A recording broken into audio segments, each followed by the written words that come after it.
Bon, top départ. Donc, merci beaucoup aux 10 participants de se connecter. Et puis, merci ensuite pour plus tard aux gens qui vont regarder la vidéo de cette conférence. C'est une conférence dans la suite de celle que j'ai déjà fait sur les enquêtes de terrain. Et aujourd'hui, vraiment avec un groupe important, sans doute le plus important de France. On va y revenir. Alors, OVNI Paris, qui organise ça, ça a été fondé par Guy Lothaire. Je vais en dire deux mots très rapidement. Mais je sais pas. Guy Lothaire a fondé OVNI Paris en 2010. Il l'a fait tourner pendant une dizaine d'années. Il nous a quittés en 2020. Il est mort en 2020, mais en 2017, il m'a demandé de reprendre OVNI Paris puisqu'il ne pouvait plus assurer ce travail. L'objectif de notre association, c'est le partage d'informations. Moi, je suis passionné j'ai toujours été passionné sur les mystères, mais je suis de formation scientifique, donc j'essaie de trouver un équilibre entre l'ouverture d'esprit et puis n'importe quoi. N'importe quoi, par exemple, ben, c'est des histoires de galactiques en ce moment qui, moi, vraiment, les salades de certains Américains ou d'autres, moi, ça ne me passe pas. Par contre, il est vrai que des fois, on raconte des témoignages extraordinaires et on est obligé de les écouter parce que sinon, ben, on n'est pas honnête, quoi. Il faut tout écouter, même si on n'est pas convaincu. Alors, OVNI Paris organise, justement, pour partager l'information, organise des conférences. Ces conférences, elles sont en général presque toujours filmées, comme aujourd'hui, et mises à disposition sur le site, sur la chaîne YouTube Patrice Galacteros. Alors, aujourd'hui, donc, comme je disais, je continue mon tour de France des enquêtes de terrain. Et le tour de France, ben, ça déborde souvent de nos frontières. Bon, c'est un petit coup d'œil avec le nom de votre association, MUFON France et Belgique. C'est, je pense, la plus grande organisation de France et surtout, c'est une organisation qui a été fondée depuis des années. Donc, c'est une énorme organisation. C'est vraiment quelque chose de très important et c'est pour ça que je suis content et heureux de recevoir Eric et puis Jean-François directeur. Eric qui nous dira qui a une position un peu assez intéressante aussi, qui va nous dire ce qu'il fait. Voilà. OVNI Paris a déjà reçu 2 fois le MUFON, figurez-vous. En fait, il y avait une table ronde qui a été organisée par Pascal Fechner à OVNI Paris. Il y avait Bob Belanca, il y avait Pascal, il y avait Camille Foucard, il y avait Jocelyn Keller et Egon Kragel. Malheureusement, ces gens-là, les 2 de ces personnes n'ont pas voulu que ça soit diffusé. Donc, il y a eu une centaine de personnes qui ont assisté à la table ronde, mais pour les autres, ça s'est perdu. J'ai l'intention de remettre ça, de retrouver le film et puis de le rediffuser. Voilà. Ensuite, le 3 mars 2020, Pascal était revenu pour nous parler de l'avancement de ses travaux. Alors ensuite, voilà, je vais laisser vous parler, je vais arrêter sur l'historique du MUFON, vous êtes bien mieux placé que moi pour en parler. Je vais vous laisser la parole, simplement je vais demander à Jean-François et Eric de se présenter rapidement. Et ensuite, eh ben, en avant, je vous laisse, voilà, je vous laisse la parole. Et merci d'être venu et de faire vivre un peu l'ufologie. Merci beaucoup. Ben, merci à toi, Patrice.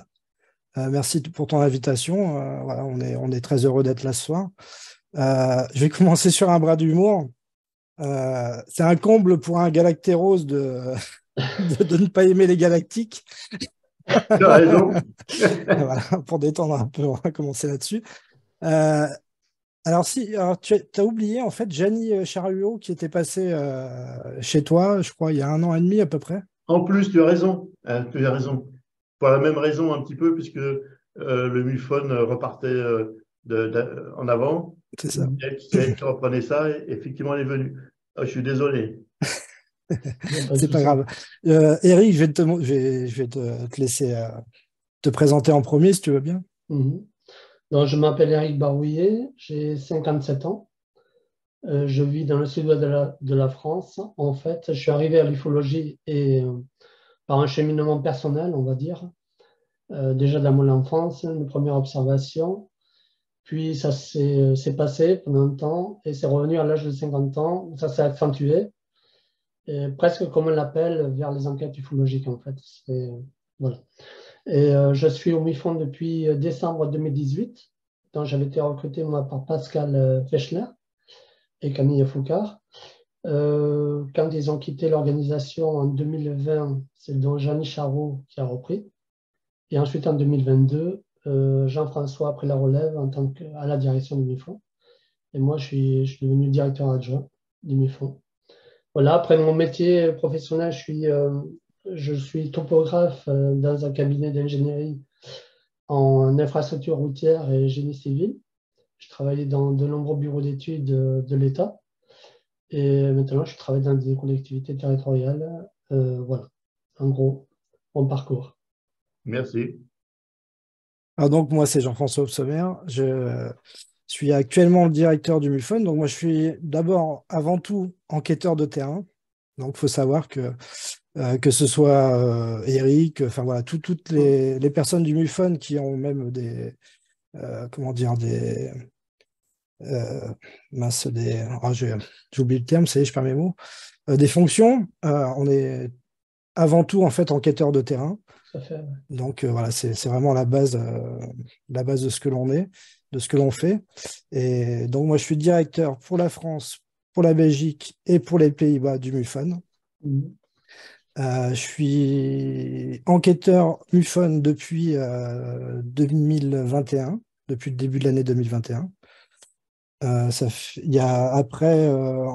Depuis l'été 2021, je suis tout de suite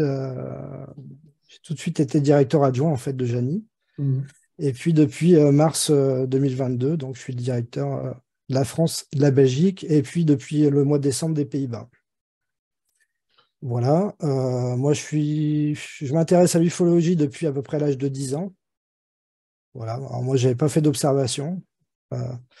C'était simplement que j'avais un copain qui m'en avait raconté une, et du coup, ça m'a toujours intrigué, et voilà, j'ai voulu enquêter. Donc, c'est un peu comme ça que je suis arrivé, après par des lectures, voilà.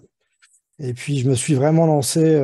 C'est le confinement, on va dire, qui m'a mis sur les rails de vraiment devenir enquêteur, d'être actif, on va dire, dans l'ufologie. Voilà un peu pour les présentations. Et Eric, tu as oublié. Oui, ce que je voulais préciser, ce que j'avais oublié, en fait, c'est quand même important.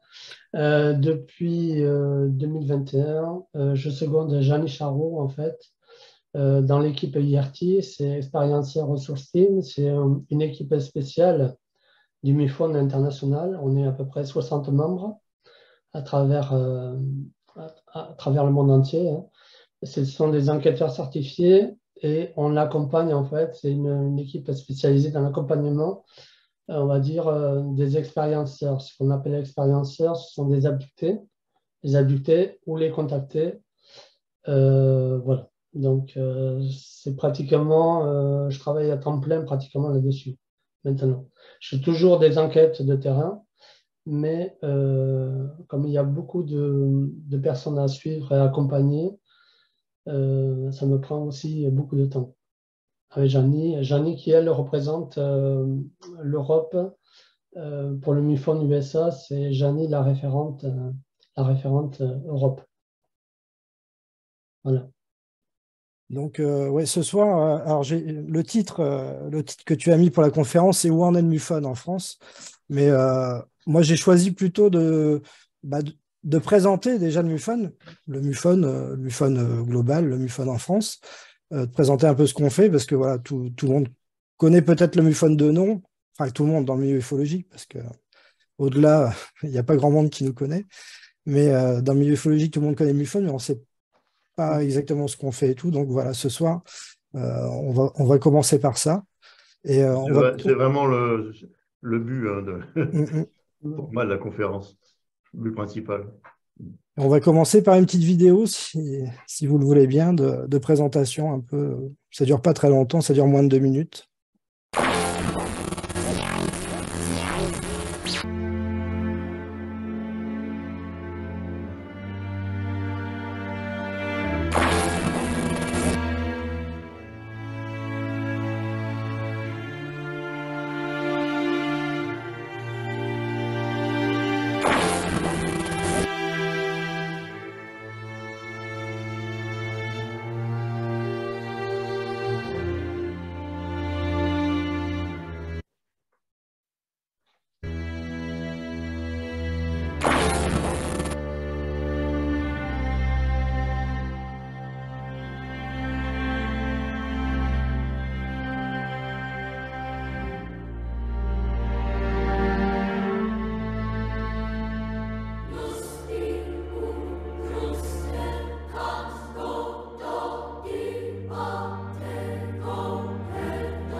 Donc voilà, c'était une petite intro pour faire voir un peu ce qu'on fait. Des fois, les images, c'est un peu mieux que les paroles. Donc, le MUFON, c'est quoi? C'est une association qui a été créée aux États-Unis en 1969, qui s'appelait au début, c'était dans le Midwest.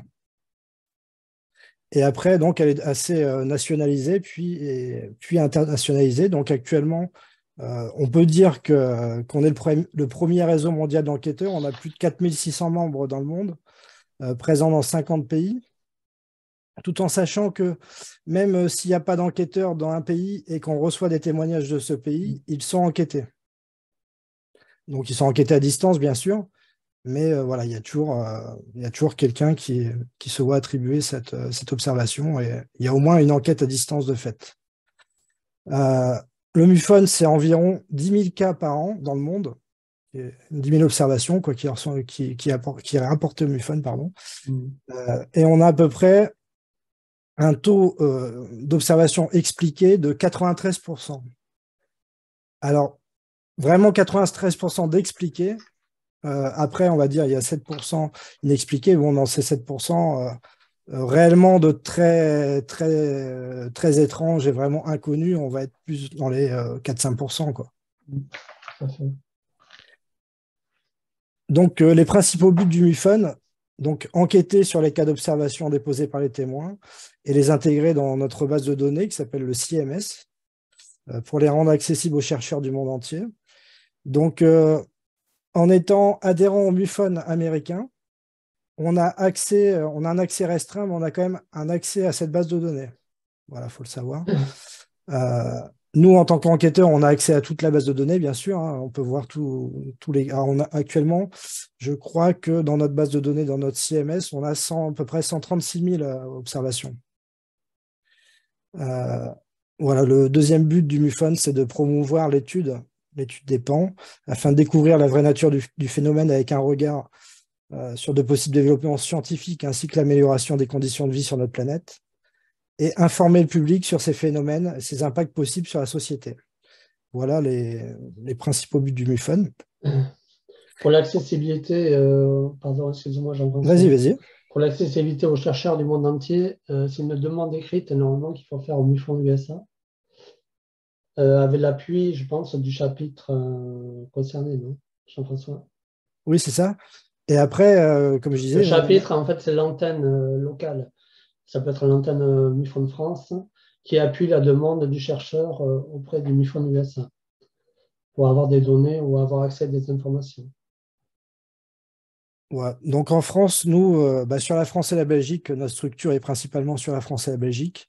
On a créé une association loi 1901 qui s'appelle MUFON France et Territoires Ultramarins, en fait pour nous appuyer, parce qu'on n'a pas du tout de fonds. Alors, il faut savoir tous les enquêteurs, on est tous adhérents au MUFON US, que pour être enquêteur MUFON, il faut être adhérent au MUFON US. Et par contre, on a un appui matériel, on va dire, si on a besoin par exemple, si on fait des prélèvements, le MUFON a son laboratoire. Donc on a cet appui-là. Il y a aussi des analystes photos et vidéos qui sont très qualifiés. Donc on peut avoir des expertises, des appuis comme ça pour nos enquêtes. Par contre, on n'a pas d'appui financier. Donc nous, voilà, on paye notre cotise, mais on n'a pas de retour sur notre cotise, on va dire, à part cette base de données. Et donc du coup, on a créé cet asso en France. Loi 1901, qui compte, ce jour, on a une centaine d'adhérents à peu près, une bonne petite centaine. Et puis, nous, on a une équipe de 27, donc 20 enquêteurs et 7 ce qu'on appelle des IRM, investigateurs rapporteurs pour le MUFON, sont des gens qui nous aident tous les jours, qui font partie intégrante de l'équipe. Et donc, qui peuvent, par exemple, nous aider sur notre magazine, même sur des enquêtes, des fois, ils peuvent nous appuyer. Ils ont des compétences particulières, rédactionnelles notamment. Ils peuvent nous aider, nous seconder justement par rapport aux enquêtes, pour mettre propre, on va dire, les rapports, faire les mises en page et autres aussi. Il y a une partie des enquêteurs qui ont commencé. Il y a une partie des enquêteurs qui ont commencé IRM, quoi. Ouais. Des fois, on entre au MUFON, on entre en devenant IRM, on va dire, et puis après, on devient enquêteur. Donc voilà, 20 enquêteurs, 18 en France. On est répartis à peu près sur tout le territoire. Et 2 en Belgique. Et 6 IRM en France et 1 IRM en Belgique. Alors, ce sont tous des, excusez-moi, Jean-François, ce sont tous des profils professionnels et sociaux très différents, en fait, hein, au niveau des enquêteurs. Hein. Alors oui, ouais, je vais un peu vite là. On a une équipe qui est super hétérogène. C'est-à-dire que aussi bien, voilà, comme Eric vient de le dire, aussi bien de par nos professions que de par nos milieux, nos compétences, on est vraiment très, très hétérogène. On a plusieurs ingénieurs, mais on a aussi un ouvrier, on a Eric, dans le milieu médical, un topographe, milieu médical, euh, ancien officier de l'armée à la retraite, ancien pilote de ligne, pilote de ligne à la retraite. Voilà, on a vraiment domaine juridique aussi. Donc, vraiment des compétences diverses et variées. C'est intéressant, ce qui fait aussi la richesse du rapport humain, on va dire, au sein de l'équipe. Et j'ai envie de dire, même grosse particularité aussi de notre équipe, c'est qu'on est vraiment tous différents, même dans notre approche du phénomène OVNI, on va dire. C'est-à-dire qu'on a du plus gros sceptique au plus ouvert voilà, chez nous. Et on est dans la bonne entente, quoi. On arrive à parler sans se crêper le chignon et on a des discussions intéressantes, quoi. On a souvent des réunions hebdomadaires, en fait, où tous ceux qui peuvent se connecter se connectent. En général, c'est le lundi soir, hein, ce qu'on faisait. On parle de certaines enquêtes quand il y a des difficultés pour un enquêteur en particulier. Ça fait la richesse, on donne des idées, on échange des opinions et c'est de façon collégiale. Et ça, ce rapport humain, moi, je pense qu'il est très bien pour l'équipe en général. Et voilà, c'est ce qui fait la richesse, moi, je pense, humaine. J'ai une question à vous poser. Oui. Je vois que l'association Loi 1901, MUFON France et Territoire ultramarin, c'était l'ancien titre du MUFON, du temps de quand Jenny Charlot est arrivé. Oui, c'est ça. Tout à fait. C'est MUFON Caraïbes, ça n'a aucun rapport avec ça? Ou ça en a? Je n'ai pas connaissance de MUFON Caraïbes, mais c'était pas Hugues Noël à l'époque? Je connais un groupe Facebook qui s'appelle comme ça. Ouais, mais je crois qu'ils appartiennent pas au MUFON. D'accord. Il y a des gens qui se disent MUFON, mais qui n'ont rien à voir avec le MUFON. Où il y a des gens qui, par exemple, il y a juste une personne qui est vraiment enquêteur MUFON, et puis tout le groupe se dit du MUFON, et en fait, il n'y a personne qui est adhérent au MUFON à part cette personne-là. Donc voilà. Mais le MUFON Caraïbes n'existe pas officiellement auprès du MUFON. Est-ce que, comme moi, vous voyez apparaître des incrustations quand les gens envoient des messages à tout le monde? Oui. Je l'ai vu là. C'est pas terrible, mais enfin, il faudrait que. Enfin, c'est pas dramatique. Bon, mais il faut faire attention de ne pas trop en envoyer en rafale, quoi. Okay, merci, on continue. Alors, quelques petites statistiques. Donc, en 2022, sur la France, on a reçu 280 observations.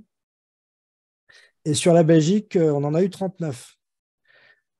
Par exemple, en comparaison en 2021, on en avait eu 140. Alors, je ne vois pas mon chiffre en entier. 143 observations. 143, 5 en Belgique. Là, cette année, on est plus... là, on n'est pas loin des 90 en France et on n'est qu'à, je crois, 5 ou 6 en Belgique.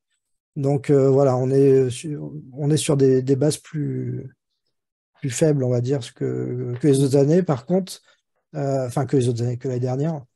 Par contre, ce qu'on n'avait pas avant, maintenant, on a des témoignages le jour même ou le lendemain.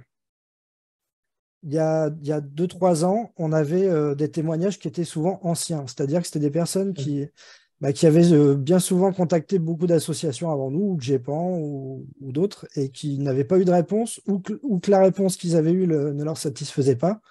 Et en fait, ils se tournaient vers nous, ils disaient tiens, le MUFON existe, donc on va voir avec eux un peu, voir ce qu'ils en pensent. Et donc, on avait quand même plutôt des cas assez anciens. Et maintenant, voilà, il se passe quelque chose. Des fois, le lendemain ou le jour même, on a directement les témoignages, quoi. Donc, c'est super intéressant parce qu'on peut vraiment enquêter, quoi. Intervenir rapidement. Plusieurs années après, c'est plus compliqué, quoi. Donc, voilà un peu pour les stats. Alors là, comment dire, je vous ai mis la carte des observations qu'on nous a rapportées en 2022. Alors, en blanc et en bleu, ce sont comment dire, des observations qui sont identifiées, qui sont parfaitement identifiées. En jaune, c'était les enquêtes en cours. Donc, ces enquêtes sont encore en cours. Par contre, en rouge, ce sont tous les cas que l'on a classés inconnus. Parce que nous, on n'a pas la même classification que le GEPAN, on n'est pas sur du ABCD, on est sur de l'inconnu. On a deux types d'inconnus, on a deux types d'identifiés, et on a après des informations seulement quand c'est un témoignage indirect, et données insuffisantes quand on n'arrive pas à voir le témoin et que du coup, on ne peut pas conclure. Donc voilà, là c'est vraiment on va dire les jaunes qui ne sont pas encore terminés d'enquêter, et les rouges qui sont les plus intrigants, on va dire, pour nous.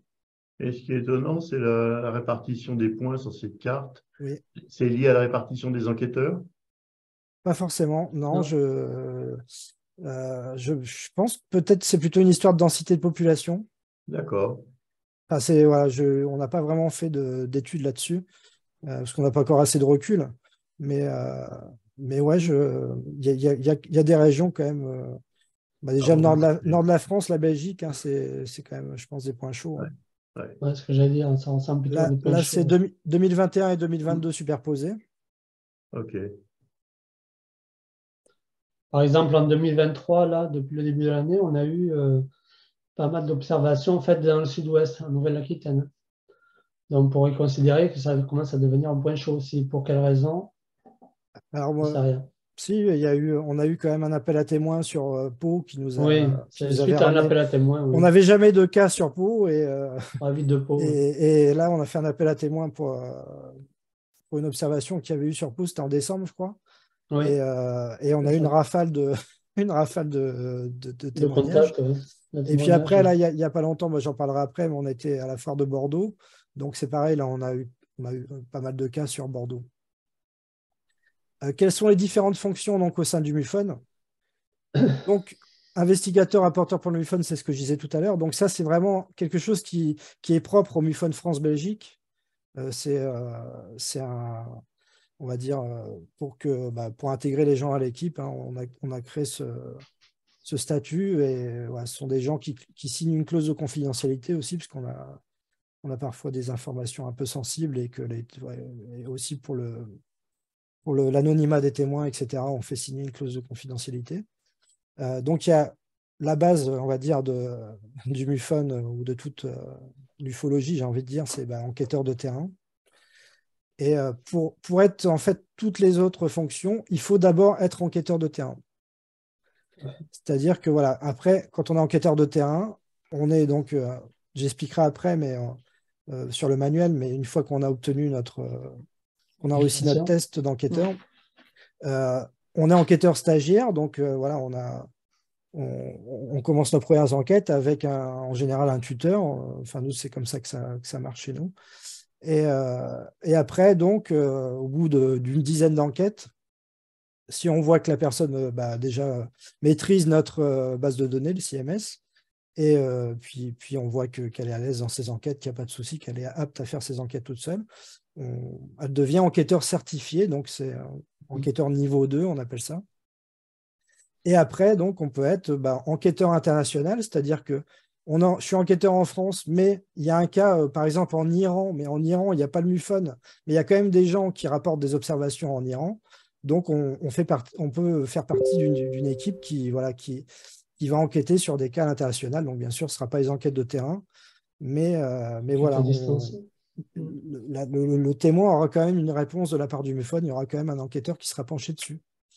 Après, on a les enquêteurs de niveau 3, une équipe qui s'appelle la Star Team. C'est une équipe d'intervention rapide. Donc là, en France, nous, c'est Gianni qui avait lancé ça, enfin qui avait lancé ça, parce que ça n'existait pas en France.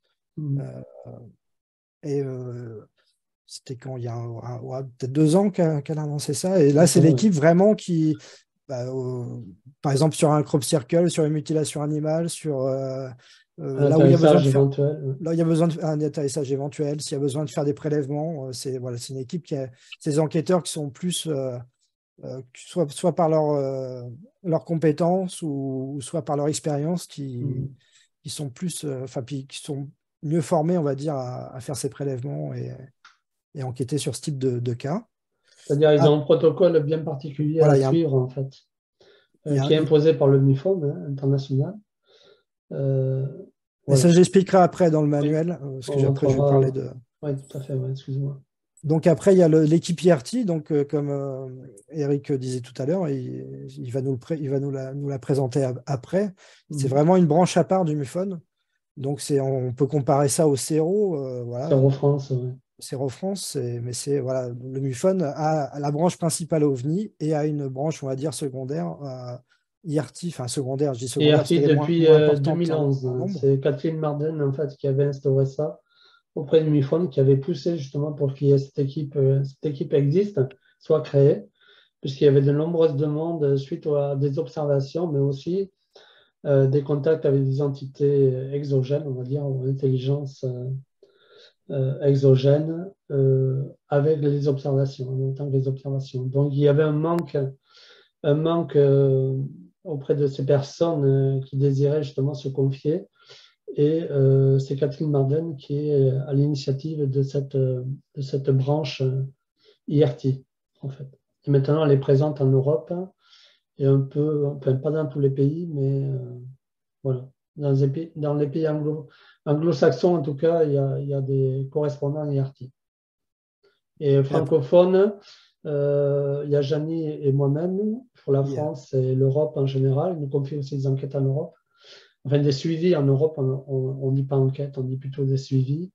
Suivre ces personnes fragilisées la plupart du temps. Et au Canada, au Québec, il y a Éric Tessier et Kevin Ringo, qui sont aussi francophones et anglophones, qui font aussi ces suivis des expérienceurs. On et y après, reviendra plus tard. il y a, voilà, il y a tous les postes de direction. Donc, ben, en France, on a 3 postes, on va dire, de direction. Il y a le directeur des enquêtes. Donc, il y a un directeur adjoint. Donc, moi, j'ai été le premier directeur adjoint vraiment nommé par le MUFON. Parce qu'avant, il y en avait qui étaient nommés localement, on va dire, directeur adjoint. Et moi, j'étais le premier. Eric est donc le deuxième directeur adjoint officiel, on va dire, du MUFON France. Et voilà, après, poste de directeur nationaux. Au-dessus de nous, on a un directeur international donc du MUFON américain, qui est directeur des enquêtes internationales. Et puis après, au-dessus, c'est le directeur exécutif du MUFON. Mais actuellement, c'est David McDonald. Et voilà, on est tous bénévoles. Il y a simplement une secrétaire aux États-Unis au siège qui est, je crois, salariée à mi-temps. Mais bon, ce n'est pas une membre du MUFON, quoi, c'est une salariée. Et une autre dame qui doit être à mi-temps aussi, qui s'occupe du symposium du MUFON, qui est celle qui organise tout le symposium.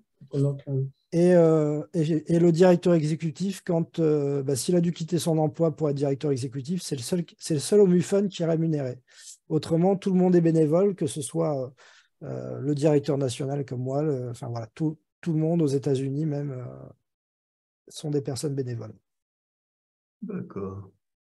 Donc là, Eric, je vais te laisser parler de l'équipe IRT. Alors, ouais, voilà, IRT, Experience Resource Team, donc c'est un groupe de soutien d'écoute uniquement, en fait, hein, à la différence peut-être du CERO France, eux sont calibrés avec des psychologues, nous aussi d'ailleurs, mais ce sont essentiellement des anglo-saxons, ce sont des psychologues, psychiatres.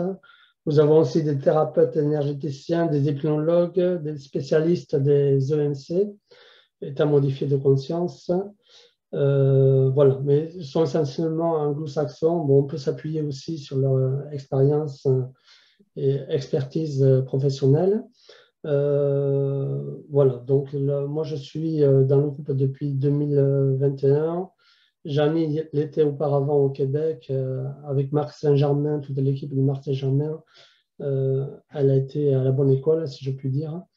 Et donc ce groupe IRT du MUFON permet aux personnes se questionnant sur l'éventualité de leur enlèvement Ça peut être des rêves ou des cauchemars qui reviennent, ou, enfin, je rentrerai un peu plus dans le détail tout à l'heure, ou leur contact extraterrestre, de dialoguer en toute ouverture d'esprit. Donc, chez nous, il n'y a pas de jugement. On écoute la personne avec bienveillance. C'est juste un accompagnement, comment dire, plutôt fraternel et humaniste. Et puis, on essaie de trouver des solutions ensemble. Si l'expérience est plutôt malsaine, bon, on a tout un protocole pour aider ces personnes en difficulté. Donc voilà, c'est une équipe de soutien spécialisée dans les abductions. Et vous, comme c'est écrit dessus, là, sur le script, vous laissera vous exprimer, échangera avec vous sur ce sujet assez délicat. Vous pourrez communiquer avec nous en toute confidentialité par mail ou par téléphone. La plupart du temps, c'est par téléphone et c'est énormément d'énergie, énormément d'heures à passer auprès de ces personnes.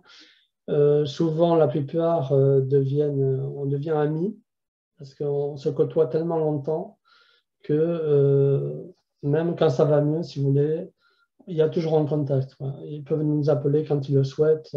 C'est un suivi. C'est vraiment à part comment dire, des enquêtes classiques en ufologie. Le Cerro France pourrait en parler très bien aussi. Myriam Belmire, on avait eu un échange justement avec eux l'an dernier. On avait fait une visio avec eux et ça correspondait beaucoup. C'était très ressemblant au travail que l'on effectue, nous, au MIFON, dans l'équipe IRT. Voilà. Et si je peux compléter, Eric, Ouais. Janie, depuis 1 an, elle est directrice de l'IRT Europe. C'est ça. Et aussi, des fois, vous mettez en contact les expérienceurs entre eux pour qu'ils, dans des groupes C'est de ça. parole, par exemple, C'est ou ça. des choses comme ça. C'est Ouais. vraiment pas du tout de l'enquête, là, c'est vraiment de l'écoute, Non, du non, ça n'a rien à soutien. voir de l'enquête. C'est une équipe donc pluridisciplinaire où il y a des psychiatres, des psychologues, c'est vraiment quelque En, chose à part. en général, beaucoup de ces personnes sont accompagnées déjà soit par un psychiatre ou un psychologue. Ils n'arrivent pas des fois, enfin, c'est compliqué des fois d'arriver à se confier même à un psychologue à qui on a vraiment confiance parce que c'est vraiment à part, quoi. Les abductions, c'est encore plus que le paranormal, quoi. Je veux dire, c'est vraiment très particulier, quoi. Dire qu'on se fait enlever, entre guillemets, provisoirement toutes les nuits ou très souvent, c'est pas évident. On y reviendra dessus un peu plus tard. Ouais. Alors, voilà, là, c'était donc Eric, Janie, Xavier, qui est là ce soir aussi, qui est enquêteur Ouais, c'est MUFON. ça. Et puis Ron Westrom, c'était au C'est un sociologue Caipan, américain, ouais. au Caipan au mois d'octobre. Au mois d'octobre l'an dernier, 2022. Sur les IRT aussi, il y a le livre de Kathleen Marden qui vient de sortir. Voilà, qui vient de sortir. Là, c'est Jean Librero aux éditions Flying Disc France qui a publié. Il y a une préface de Jeannie Charlot, justement, notre ami Jeannie. Alors moi, je vais continuer sur comment devenir enquêteur MUFON. Alors pour être enquêteur MUFON, il faut déjà être adhérent de l'association. Il faut donc passer une sélection. Alors la sélection, ça va être surtout sur les motivations. Dans un premier temps, on vient voir que la personne elle ne vient pas comme ça parce qu'elle a vu la lumière, qu'elle est vraiment intéressée par le sujet, qu'elle a vraiment envie d'enquêter. Après, il faut le payer, le manuel. Alors, on le paye aux États-Unis, c'est-à-dire que c'est une formation, on a tous, n'importe quel enquêteur MUFON dans le monde a la même formation de base. Donc, on doit acheter un manuel. Actuellement, il coûte $89. Et donc, on achète ce manuel. Ce manuel, c'est... je vais vous donner les thèmes après. Je crois que c'est le slide d'après. Voilà, il y a un petit aperçu. C'est une initiation à beaucoup de choses, en fait, le manuel, à l'astronomie, à comment mener un entretien avec un témoin, comment faire des prélèvements, comment utiliser des outils comme des compteurs GGR, des magnétomètres, des choses comme ça. À la fin, une fois qu'on a terminé d'étudier le manuel, c'est vraiment à l'américaine, donc on a un QCM à la fin de 100 questions et il faut au moins avoir 81% de bonnes réponses pour donc être nommé enquêteur stagiaire. Alors voilà, qu'est-ce qu'il y a dans le manuel? Le code d'éthique de l'enquêteur, la présentation de la structure, bien sûr, les postes, les équipements nécessaires, les lignes directrices en manière comment dire, de relation avec les médias, on ne peut pas dire n'importe quoi dans les médias, etc. Le processus d'enquête, donc je vais revenir sur la slide suivante. Il y a les 10 étapes de l'enquête et les différents formulaires et procédures, parce que MUFON est très, c'est américain, donc c'est très carré, très procéduré. On a des formulaires pour tout, des procédures pour tout. Donc voilà, on ne peut pas faire n'importe quoi. Donc les 10 étapes de l'enquête, c'est donc déjà on reçoit le rapport. Donc nous, en gros, même quand c'est nous qui voyons un cas, on essaie de prendre contact avec le témoin, on lui propose de témoigner chez nous, mais nous, de nous-mêmes, on ne fait pas une enquête comme ça. C'est-à-dire que la base de l'enquête, c'est toujours le témoin qui nous dépose son témoignage. Qui fait la démarche. Qui fait la démarche.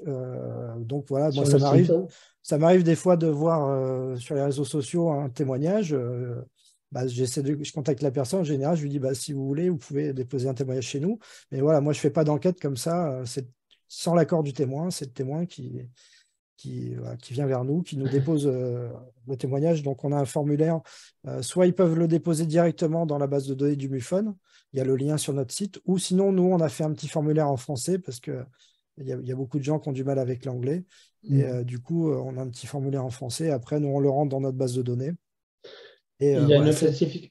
Oui, pardon, Jean-François. Il y a une classification automatique qui se fait dans la base de données. Dès que la personne dépose son témoignage, voilà. Et voilà. Il y a la classification Vallée. Il est rentré automatiquement par rapport aux données qui ont été rentrées. Il est classé automatiquement par rapport aux données qui ont été rentrées. Et donc, MUFON utilise la classification Vallée. Voilà, je laisse un peu le tableau. Alors, avec plusieurs catégories, pourquoi le jaune, l'orange, le rouge? C'est par rapport au délai de contact du témoin. Donc, contact du témoin. Voilà. Catégorie 1, on a 3 jours pour prendre contact avec le témoin. Catégorie 2, on a 2 jours. Et catégorie 3, on n'a que 24 heures. 24 heures pour prendre un premier contact. Donc après, on contacte le témoin, on a un entretien avec le témoin. Donc, on va dire dans la plupart des cas, c'est des enquêtes à distance. Donc à peu près, par exemple, là sur les 280, moi je ne sais pas, j'ai pas exactement les statistiques, mais on est peut-être à 40% d'enquête de terrain. Le reste, soit il n'y a pas besoin, parce que c'est quelqu'un qui a vu Starlink ou qui a vu l'ISS, on a très vite trouvé ce que c'était, il n'y a pas besoin d'enquête de terrain. Par contre, voilà, quand il y a un peu plus besoin de creuser, on fait des enquêtes de terrain, ce qui est vraiment la base du métier, si j'ai envie de dire.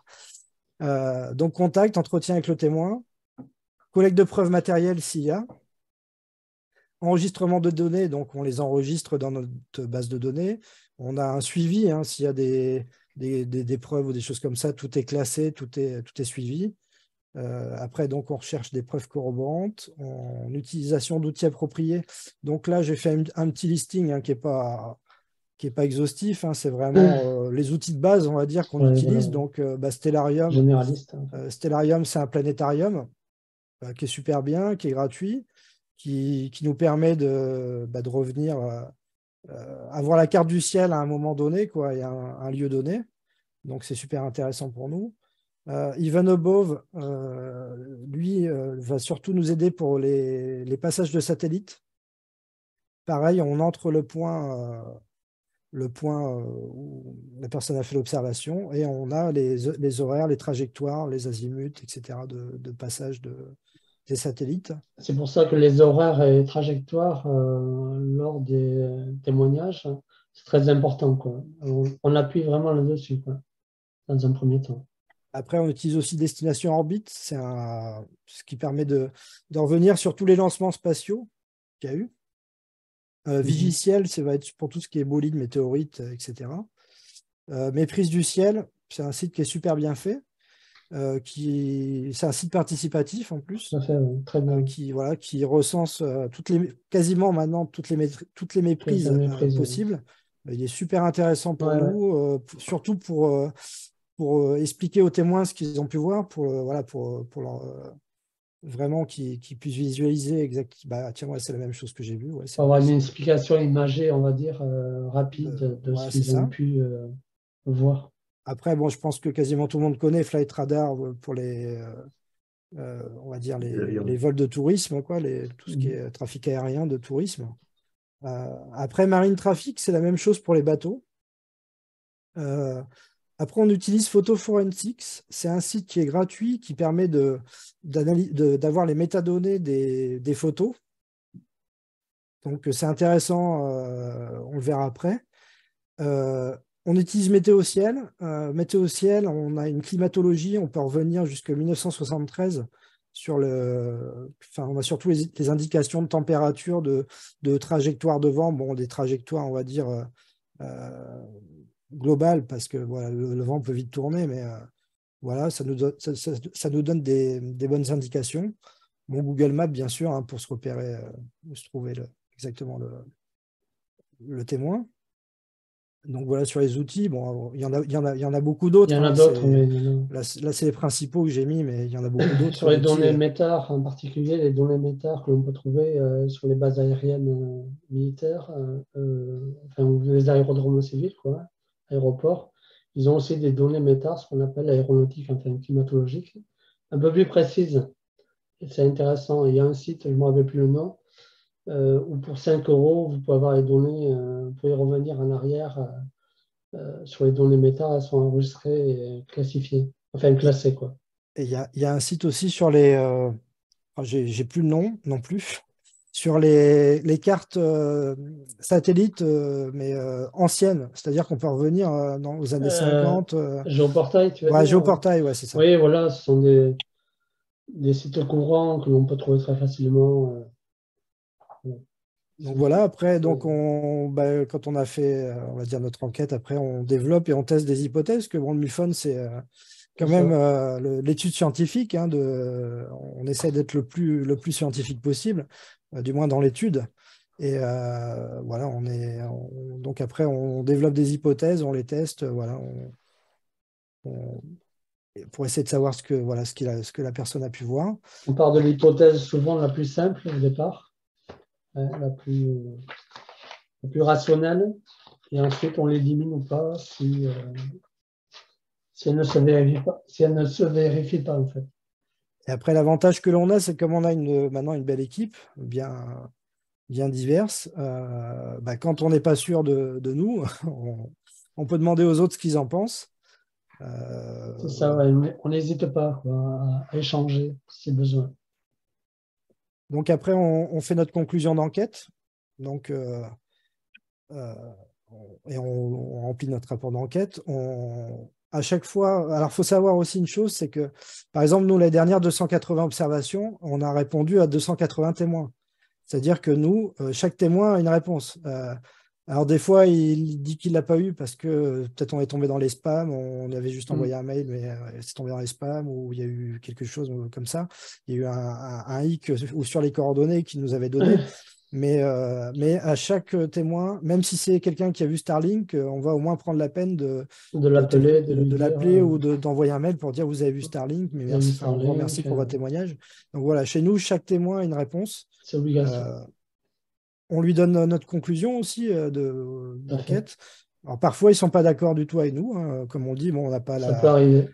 On peut pas être... on n'a pas la science infuse. Hein, on n'a pas la science infuse, on n'est peut-être pas... Voilà, peut-être qu'on se trompe, mais voilà, c'est notre conclusion, quoi, c'est ce qu'on pense. On en discute avec le témoin. Bon, 9 fois et demi sur 10, ça se passe super bien. Hein. Ça arrive que rarement on va dire, de se prendre la tête avec un témoin qui n'est pas d'accord. C'est très rare. Mais ça arrive. Après, il y a un délai d'enquête ouais, c'est ce que délai maximal de... Oui, pardon. Mise à jour et fermeture. On a 3 mois pour mener l'enquête. À la date comment dire, à la date de soumission de l'observation, on a 3 mois pour rendre une conclusion. Alors, on ferme le cas. Par contre, le cas peut être ouvert n'importe quand. Il peut être réouvert.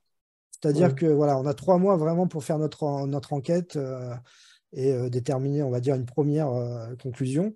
Mais après, si on a des nouveaux éléments, on peut rouvrir l'enquête n'importe quand. Et voilà. Donc ça arrive des fois que on n'avait pas pensé à quelque chose et puis 6 mois après, soit on a un nouvel élément, ou soit ah bah tiens, ouais, non, ce cas-là, en fait, c'était ça. Donc, ça nous arrive de revenir et voilà, les Voilà, enquêtes ne sont on peut jamais le totalement classer, closes. oui, on peut le classer en manque d'informations parce qu'il manque des informations pour le classer. Il y a une possibilité de le classer comme ça, manque d'informations.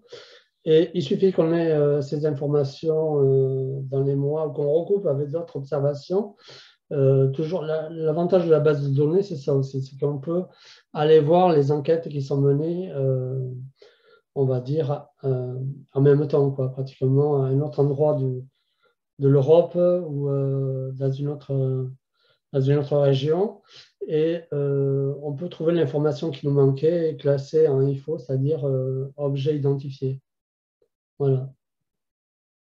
Pour classer l'objet en identifié, on n'a pas besoin d'être sûr à 100%, mais raisonnablement à 80%, il peut être classé. Si on pense que cet objet perçu est identifié, on peut le classer en inconnu, quoi. Objet artificiel, main de l'homme. Il faut que notre intime conviction, si j'ai envie de dire, parce que bon, Oui. des fois, bien souvent, on n'a pas de preuves, hein, c'est que des témoignages, mais voilà, notre intime conviction nous dit qu'on est au moins sûr à 80% que c'est vraiment inconnu, que ce n'est pas quelque chose de connu, et du coup, voilà, on le classe à ce moment-là en inconnu. Là, je vais passer sur un petit cas, enfin, je dis un petit cas parce que c'est un peu un cas d'école. Avec les outils que l'on a, il a été assez vite résolu. Donc, je vous lis le témoignage qu'on reçoit. Donc, je viens vers vous car mercredi 18 mai 2022, vers 10h30, je revenais avec ma conjointe de la déchetterie. Nous étions sur le retour en passant par des routes au milieu des champs. Le ciel était bien dégagé lorsque mon regard s'est immobilisé sur cet engin qui ne m'était pas connu. Ma conjointe l'a observé aussi. Nous sommes restés stupéfiés par ce que nous avons vu. Enfin, c'était stupéfait. J'ai suivi l'engin pendant 15 minutes à grande vitesse, mais hélas, l'OVNI se déplaçait très vite et finira par disparaître dans le ciel de la Belgique vers Menen. J'ai réussi à prendre une photo et une vidéo de l'OVNI. Je vous laisse les regarder et pourriez-vous ainsi me dire ce que l'on a bien vu? Eh bien, un OVNI. Je reste à votre disposition pour de plus amples informations. Donc, voilà. Donc là, on a une photo. Je ne sais pas si vous voyez. Très bien. Après, on a cette vidéo.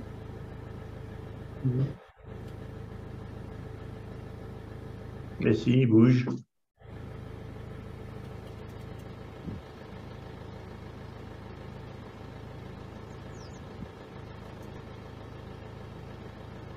Je vais l'avancer un peu. On voit la fin disparaître derrière les arbres.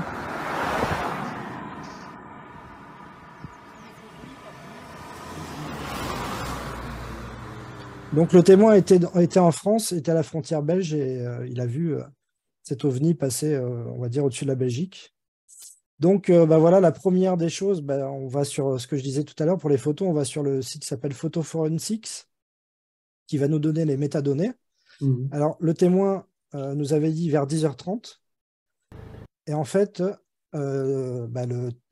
l'image nous dit que c'était 10h58, donc c'était bien le 18 mai 2022, mais à 10h58. Donc, premier réflexe, hein, je regarde Flight Radar et on voit le témoin sur le point blanc, hein, le point transparent blanc qui est en France, au-dessus de Lincel. Et donc, il y a bien un objet qui passe, qui arrive du nord-ouest et qui dirige vers l'est, enfin nord-nord-ouest. Et en fait, c'était un zeppelin, tout simplement. C'était un zeppelin, donc voilà, avec ce genre d'outil, on arrive facilement. Voilà. Donc le témoin s'était trompé simplement sur l'heure, à une vingtaine de minutes d'écart. Et puis par contre, sur les directions, etc., tout concordait, quoi. Maintenant, Eric, si tu veux bien nous parler d'un de tes témoignages IRT. Oui, moi j'en ai plusieurs, hein. J'ai parlé d'un Français. J'avais reçu un témoignage. Enfin bon, je vous lis ça en contact, hein, quand il a témoigné chez nous. Bonjour, présence cette nuit-là de deux individus d'apparence humaine au pied de mon lit. un très grand, l'autre petit. Vous pouvez me joindre par téléphone pour plus d'informations. Ça paraissait assez court. En fait, cette personne se trouvait en région Auvergne-Rhône-Alpes, un département de la Haute-Savoie, à proximité du massif du Mont Blanc. Alors, pour vous raconter un peu, c'est un jeune retraité de 58 ans qui vivait seul. Il menait une vie très simple dans son petit pavillon. Ses journées, comme il me disait, étaient répétitives et très souvent réglées à l'avance. Célibataire, sans enfant et vivant seul avec ses 2 chats comme seule compagnie. Cet ancien chauffeur poids lourd a passé 30 ans de sa vie professionnelle dans les services de l'équipement de l'État, affecté à l'entretien des infrastructures routières et plus spécifiquement au déneigement des viaducs. Donc, nous sommes le 27 août 2018. Quand vers 2 heures du matin, il se réveille subitement, il voit alors face à lui, dans la pénombre, au pied de son lit, 2 silhouettes se tenant debout côte à côte et l'observant. Surpris et paniqué, pensant qu'il s'agissait de 2 cambrioleurs, instinctivement, il a un mouvement de recul et vient s'adosser au montant de son lit, essayant de reprendre ses esprits, tout en s'écriant « Qu'est-ce que c'est que ce bordel ?» Donc, M. Robert, l'habitude de ces nuits d'été de laisser une petite fenêtre ouverte, laissant tout loisir à ses chats, de rentrer ou sortir de l'habitation. Persuadé que ces 2 personnes avaient réussi à se faufiler dans l'ouverture, venant ainsi lui faire la peau, il était dans un état de stress maximal, oppressé et commence à ressentir une vive douleur dans sa poitrine. Dans cet état d'anxiété extrême, il entend dans sa tête « Calmez-vous, vous n'avez rien à craindre ». Il prend le temps alors d'observer ces 2 personnages, tous 2 de forme humanoïde, sans aucun mouvement, stoïque. Il distingue clairement le tronc, la tête, les 2 bras et le haut des jambes, le reste étant caché par son lit. Le plus grand d'une taille d'environ 1,90 m, le second 1,50 m. Le message qu'il qualifie de télépathique semblait venir des plus grands. Son cerveau était alors comme littéralement compressé. Il distingue clairement une sorte de combinaison très pâle, légèrement fluorescente, sans ceinture, venant couvrir leur corps jusqu'au niveau du cou et des poignets. Paradoxalement, ils n'arrivent pas à percevoir leurs mains ni leur tête, qui semblent cependant tout à fait normales, bien proportionnées par rapport au corps, sans protubérance. Il arrive à se détendre un petit peu, se laissant glisser doucement avec son oreiller sur sa gauche au travers de son lit, en position de chien de fusil, ne les quittant pas du regard. Il estime être resté dans cette position une bonne dizaine de minutes, cherchant à communiquer avec eux, mais aucun son ne pouvait sortir de sa gorge. Il ne peut plus bouger ni ses pieds ni ses mains, comme paralysé, luttant pour ne pas fermer ses yeux. L'entité la plus grande tend alors vers lui une sorte de baguette d'environ 50 à 60 cm, venant toucher sous la couette qui le recouvrait la plante de son pied gauche. Instantanément, une décharge électrique parcourt son corps en remontant jusqu'à son cœur. Il cligne alors des yeux plusieurs fois avant de s'endormir définitivement. Le matin, M. Robert se lève comme à son habitude vers 8h30. C'est après le petit déjeuner, en lisant ce journal, que les souvenirs de la nuit passée lui reviennent brusquement. Au-delà de sa rencontre avec les 2 entités, il se rappelle parfaitement du rêve qu'il a fait cette même nuit, où il se voit en train d'observer son propre corps, allongé dans une sorte de tube horizontal fait d'un verre transparent, verdâtre d'environ 2 à 3 mètres de diamètre. Ses jambes et ses pieds sont joints et allongés, ses bras sont écartés. Il entend un léger ronronnement et observe distinctement une sorte de rayonnement magnétique fait de petits éclairs verts entourant le tube. Il regarde cette scène comme s'il était sorti de son corps à 2-3 mètres au-dessus du sol. La pièce dans laquelle il se trouve fait environ 50 mètres carrés, circulaire, à l'éclairage tamisé, équipé d'hublots opaques, rectangulaires, sur la périphérie en partie supérieure, occupant un quart de la hauteur. Aucune autre personne n'est présente dans cette pièce. M. Robert me signale que 4 à 5 jours avant cette rencontre, il a observé au réveil, sur sa main droite, 3 petits points rougeâtres de 6 à 8 mm, parfaitement similaires entre ses os métacarpiens, comme marqués au fer. Ce qui me dirait, c'est comme s'il avait été marqué au fer. Ces marques intrigantes ont été constatées par son frère et ont disparu dans la journée. Voilà, ça c'est le genre de témoignage que l'on peut avoir en tant qu'article, en tant qu'accompagnement. Donc, là, M. Robert ne semblait pas souffrir de stress post-traumatique. Il m'avoue quand même avoir connu des angoisses, des peurs le soir, à la suite de cette rencontre, pendant 3 ou 4 mois après sa rencontre avec 2 entités.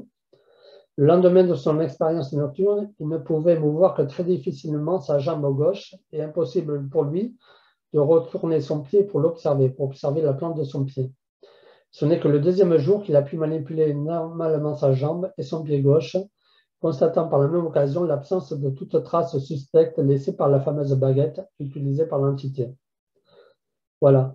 Ce qui est à voir aussi, c'est qu'apparemment, il aurait eu une sorte de guérison suite à cette rencontre. Donc, depuis de nombreuses années, M. Robert souffre régulièrement de fortes douleurs liées à des problèmes d'acide urique et d'arthrose. Il suit un petit traitement médicamenteux, mais sans réel soulagement. Pourtant, il constatera la disparition de ces douleurs chroniques pendant les 10-12 mois suivant cette rencontre, ce qui n'était jamais arrivé. Cependant, il se voit confronté depuis à la gêne quotidienne créée par des acouphènes. Il a constamment des acouphènes. Voilà.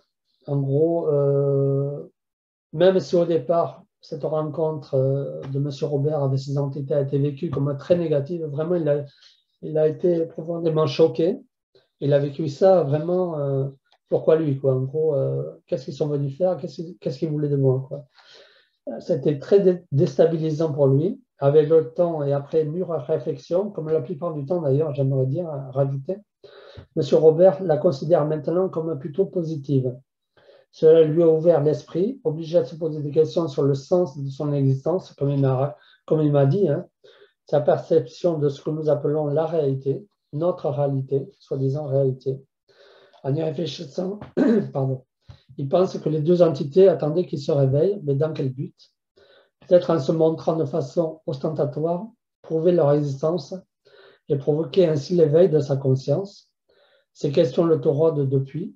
Il a la conviction d'une connexion continue avec ces entités liées plus spécifiquement à la création et l'humanité en général. Voilà. Ce changement soudain de la santé du témoin, son récit, son rêve régénérateur quelque part, n'est pas sans rappeler certains témoignages recueillis auprès des peuples amérindiens, ce qu'on voit souvent, le peuple des étoiles, notamment le passage du rêve. M. Robert est persuadé maintenant avoir été régénéré dans ce tube, le ronronnement d'une machinerie et la couleur verte, qui est pour lui la couleur de la guérison, maintes fois rapportée chez ces peuples autochtones. Voilà le type de témoignage et défini. Je lui avais proposé justement de faire une hypnose ou des relaxations méditatives spécifiques. Il n'a pas souhaité aller plus loin. Bon, c'est son choix, il n'y a aucun problème. On garde contact, il sait que je suis là s'il a besoin à tout moment de parler. Et voilà, c'est le genre de témoignage que l'on a assez fréquemment au MUFON en général. Alors après, si je peux compléter, Eric, quand Ouais. par exemple un témoin a fait une observation d'OVNI et dit avoir subi une abduction ou un enlèvement, on va parler français. Et en fait, il y a deux enquêteurs dessus. Donc, il y a l'enquêteur de terrain qui va faire l'enquête OVNI, proprement dite. Et il y a donc un membre de l'IRT qui va écouter sur la partie enlèvement. Connexion et les entités.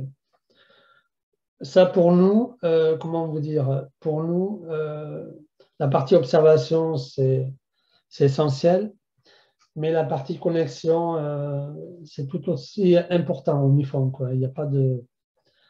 Voilà, on a beaucoup d'informations avec les expériences autres que la simple observation. J'oserais dire, entre parenthèses. On peut avoir des informations sur, justement, quand il y a une observation d'un objet, entre guillemets, ou du phénomène. On peut, justement, quand il y a une abduction ou un contact télépathique, on peut même essayer de croiser un peu les informations, quoi. Ça donne une certaine véracité à l'expérience ou pas du tout. Des fois, c'est complètement différent. Mais ce n'est pas automatique, quoi. C'est pas parce que vous avez une abduction qu'il y a eu l'observation d'un pan à proximité. Mais c'est quand même assez fréquent, quoi. On va dire c'est à peu près 60 à 70%. Où les gens ou les personnes ont déjà vu dans leur enfance, ont fait plusieurs fois des observations rapprochées la plupart du temps rapprochés. J'ai un témoignage récent, là, ce sont deux frères. Bon, le témoignage date d'une quarantaine d'années, mais c'est tellement, ça les a tellement choqués qu'ils s'en souviennent comme si c'était hier. Voilà, les parents, c'était un samedi soir, les parents étaient partis chez des amis boire l'apéritif et ils devaient rentrer très vite. Et eux étaient occupés à regarder la télévision. Sur un programme, ils avaient 12 et 9 ans. Et la télévision, pour une raison inconnue, a commencé à se brouiller. Donc l'aîné des deux frères a essayé de régler le téléviseur, impossible. Et en même temps, il a perçu à travers la fenêtre une lumière à l'extérieur et un bourdonnement. Ils entendaient un bourdonnement.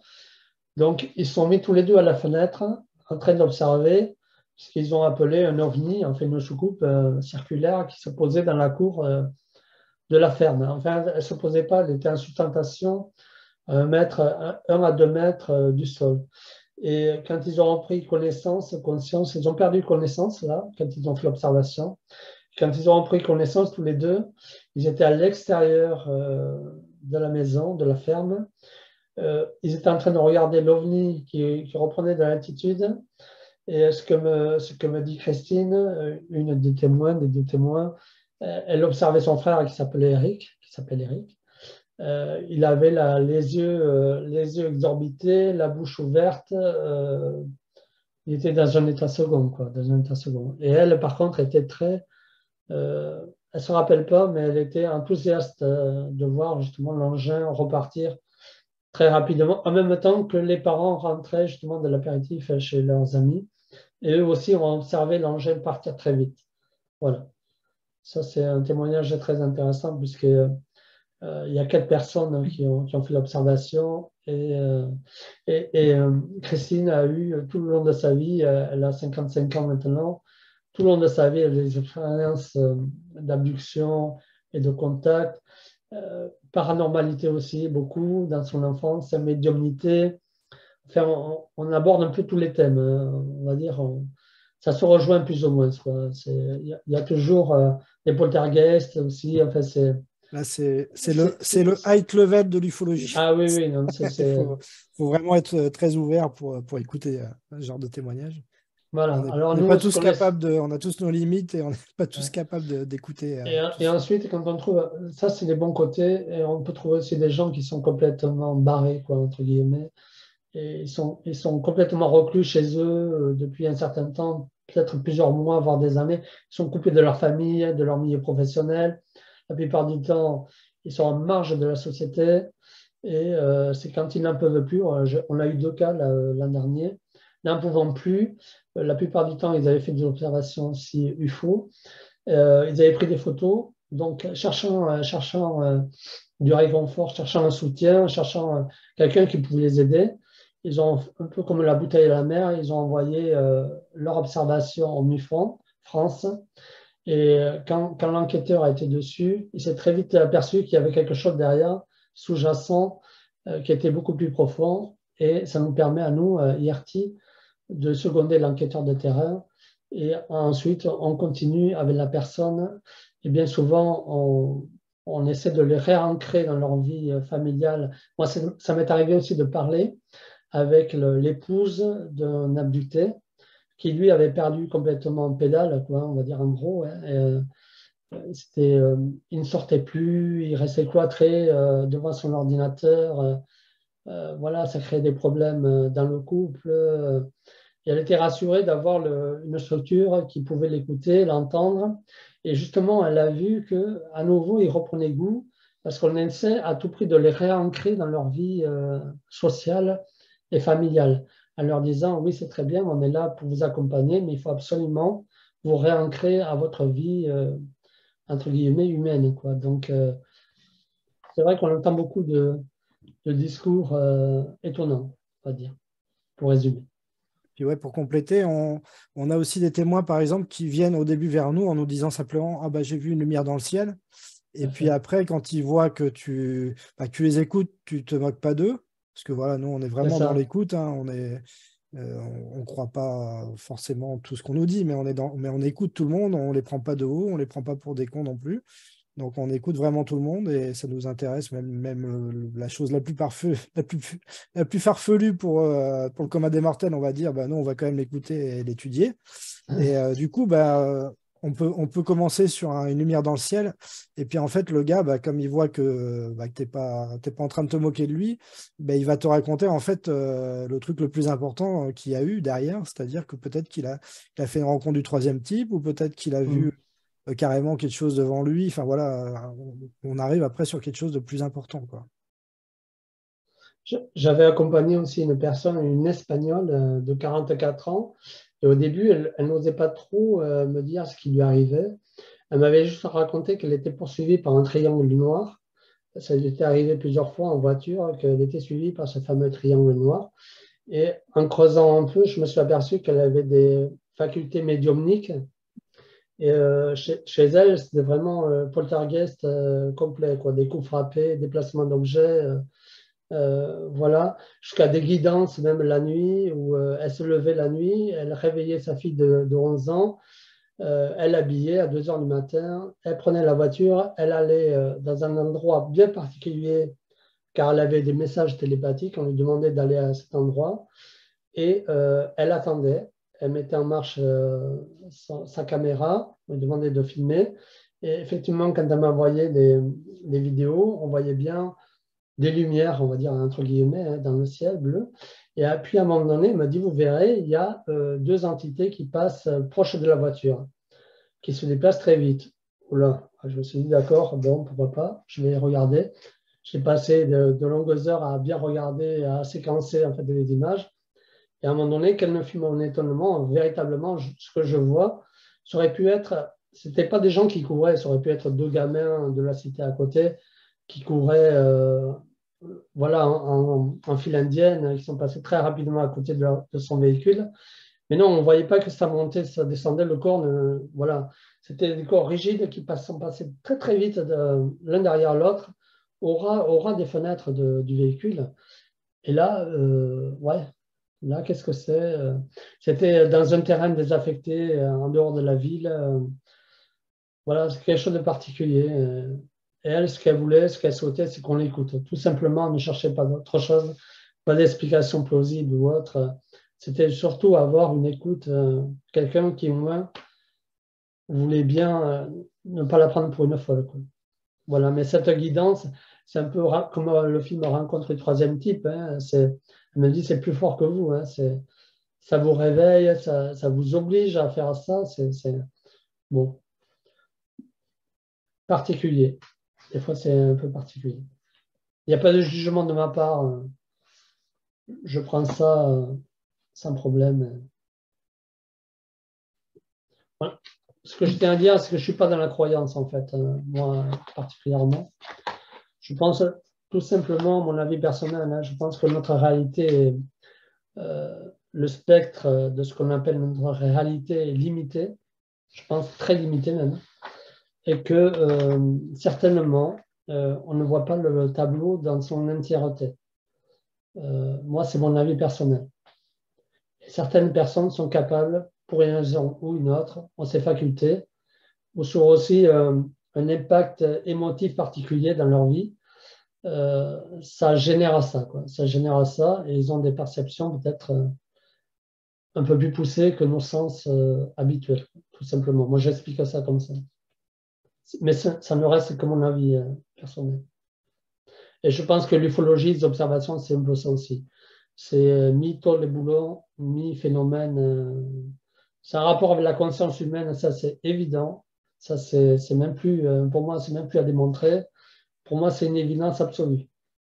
Est-ce que nous-mêmes, en tant qu'humains, on a aussi notre essence qui fait partie de ce milieu-là? C'est possible aussi, pourquoi pas? Ça peut être possible. Mais c'est très, très difficile dans nos sociétés occidentales à essayer de pousser le bouchon un peu plus loin, quoi. C'est pas évident. Pas évident. Ok. Donc voilà, Excellent. que fait-on de tout ça? Ben, pour notre association, donc on propose des adhésions à 30 € par an. Et en contrepartie de ces adhésions, ben, on publie un magazine numérique, alors uniquement numérique, hein, parce que ça coûte hyper cher de les imprimer, qui s'appelle donc Contact, donc il y a 4 numéros par an, un par saison, quoi, en gros. Là, le prochain va sortir en début juillet. Et donc, dedans, on y met on va dire, nos meilleures enquêtes ou les enquêtes les plus intrigantes. Voilà. Il y a aussi des grands noms de l'ufologie, hein, qui viennent écrire. Là, par exemple, on a une série de 2 articles de Kathleen Marden. On a eu Dan Farkas. Enfin, on a des gens. On a Eduardo Rousseau. On a des ufologues un peu renommés qui nous écrivent des articles. Au début, on était sur une 30aine de pages et maintenant, on est plus dans la 60aine de pages par magazine. C'est quelle périodicité? C'est trimestriel, donc c'est 4 numéros par an qui sortent à chaque nouvelle saison, on va dire. Et c'est vraiment franco-belge, c'est pas américain, c'est vous. Ah non, c'est vraiment nous, hein, c'est nous localement, hein, on le fait de A à Z. Le MUFON a le MUFON Journal qui est publié tous les mois, le MUFON américain. Et nous, on publie notre revue France-Belgique, c'est la revue de notre asso, quoi. Donc avec nos enquêtes, avec des témoignages qu'on a pu avoir, et puis des noms de l'ufologie qui viennent aussi écrire dedans. Pour anticiper un petit peu le débat, si vous avez fait ça, si vous ressentiez un manque, parce que par exemple, Lumière dans la nuit, vous êtes... Non, c'est pas qu'on ressentait un manque, c'est vraiment les gens, ils vont pas nous donner 30 € gratuitement comme ça. Voilà, pour les c'est vraiment pour se financer, si tu veux. On propose une adhésion, on est une association loi 1901, et en contrepartie de cette adhésion, on a dit il faut qu'on donne quelque chose aux gens. On ne peut pas demander aux gens de nous donner 30 €, mais comme ça, pour nous faire plaisir. Voilà. Donc, en échange, on fait plaisir à nos adhérents en publiant ce magazine. Entendu. Les actualités un peu j'en parlais tout à l'heure, on a fait une exposition sur le sujet. On a fait une dizaine de panneaux pour pouvoir les exposer dans des salles polyvalentes, dans des médiathèques, là où on nous laissera la possibilité de le faire. Donc sur des grands thèmes de l'ufologie ou sur des cas bien connus. Par exemple, là, il y en a un sur Valençol, un autre sur OVNI nucléaire, un autre de Sylvain sur les OANI, de Sylvain Matisse, un autre sur l'affaire d'Aravilliers, un autre sur les méprises courantes, un autre sur l'IRT, sur le MUFON, sur Betty Barney-Hill, sur soit des cas connus, soit des thèmes ufologiques. Cette expo, on l'a exposée à la foire de Bordeaux. On était partenaire il y a un mois, hein, au mi-mai, on était partenaire de la foire de Bordeaux. Donc, on avait un stand, c'était la 100e foire de Bordeaux. On avait le thème qui était le ciel et l'espace. Donc, on était la seule asso ufologique d'invités sur la foire de Bordeaux. Après, il y avait le CNES, mais pas le GEPAN, mais le CNES pour tout ce qui est planète, astronomie. Et puis des associations locales d'astronomie girondine. Et nous, on avait un beau stand. C'était bien sympathique. Comment dire, une foire qui fait quand même 190 000 visiteurs, donc on a vraiment vu beaucoup de monde. C'était super intéressant, beaucoup de témoignages spontanés ou de gens qui nous ont dit avoir vu beaucoup de choses. Donc voilà un peu l'actualité. Puis notre grosse actualité, c'est qu'on sort aussi notre premier bouquin. Donc vraiment, coécrit à 9 enquêteurs. Donc, un Belge, Salva, qui est là ce soir, et puis 8 Français. Donc, vraiment nos enquêtes françaises et belges. Là, le livre, je pensais recevoir les exemplaires, parce que ça, c'était la première version, parce qu'on s'auto-édite. Et je pensais avoir les exemplaires pour ce soir, mais c'est toujours pas, je les ai toujours pas reçus.